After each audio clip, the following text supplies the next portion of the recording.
Pinarangalan ng Department of Interior and Local Government ang mga pulis na nasugatan sa engkwentro sa mga miyembro ng New People's Army sa Bagao, Cagayan kahapon.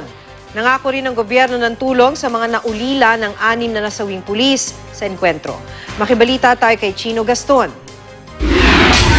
Hirap man kumilos, tinanggap ng mga sugatang miyembro ng PNP Regional Public Safety Battalion 2 ang mga medalyang personal na ibinigay ni Interior and Local Government Secretary Mel Sarmiento. Kasulukuyang nagpapagaling ang mga pulis sa ospital sa Tuguegarao City. All of them are currently stabilized, although for surgery po yung karamihan sa kanila. Opo. Most of them shrapnel wounds and contusion, abrasion injuries. But also we have gunshot wounds na kailangan for surgery. Ilan sila sa mga pulis na tinambangan na aabot sa 40 miyembro ng New People's Army o NPA sa Bagao, Cagayan kahapon. 6 na pulis ang nasawi sa engkwentro. 16 na iba pa ang sugatan. 2 naman ang pinaniniwalaang namatay sa hanay ng mga rebelde. Ayon sa Cagayan Valley Regional Police, nagpunta roon ng mga pulis para mag-imbestiga kaugnay sa umano'y panununog ng mga rebelde sa mga gamit ng isang construction company. Natyempohan nila mga rebelde at nangyari ang engkwentro. Nabatid daw ng mga pulis na liyamado ang mga kalaban dahil nasa tuktok ng burol ang mga rebelde.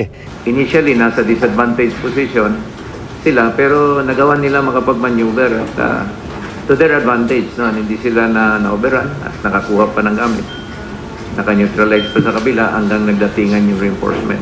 Hindi raw nagbalik ang mga pulis kahit pa pinasabugan sila ng granada at naitaboy pa nila ang mga rebelde at nabawi ang isang M4 rifle at mga bala.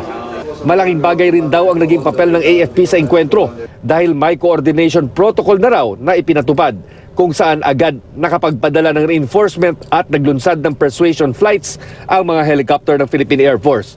Ilang beses din daw nagpaputok ang mga chopper ng militar sa naturang burol para maitaboy ang kanilang mga kalaban. Pinuntahan na ni Secretary Sarmiento ang mga pamilya ng nasawing pulis. Ang mga labi ng mga nasawing pulis inilipat na sa chapel ng headquarters ng Regional Police Office.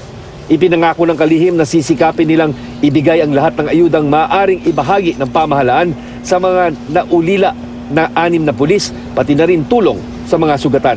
Hanggang ngayon patuloy na tinutugis ang mga rebeldeng nakasagupa ng mga pulis. Chino Gaston, GMA News.